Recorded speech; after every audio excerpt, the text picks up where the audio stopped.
দেখতে দেখতে বিয়ের দিনও চলে এলো। গায়ে হলুদের সাজে রাই আর রাইয়ের বাবাকে সাজিয়ে আমিও সেজে নিলাম। তারপর চলে এলাম আমার দেওরের বাড়িতে। সেখানে এসে দেখি বৃদ্ধির কাজ চলছে, আর রাইয়ের বাবা তখন যাবে গায়ে হলুদ নিয়ে মেয়ের বাড়ি। তখন রাই ওর দাদুর সঙ্গে খেলায় মগ্ন। রাইকে তাই দাদুর কাছে রেখেই আমরা বাড়ির সবাই মিলে গেলাম জল সইতে। তখন বেলা অনেকখানি গড়িয়ে গেছে।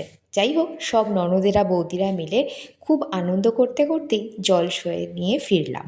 বাড়ি ফিরেই আগে রাইকে খাইয়ে তারপর সবাই মিলে আগে পেট পুজোটা সেরে নিলাম। বরকে যখন স্নান করানো হলো তখন প্রায় বিকেল গড়িয়ে গেছে।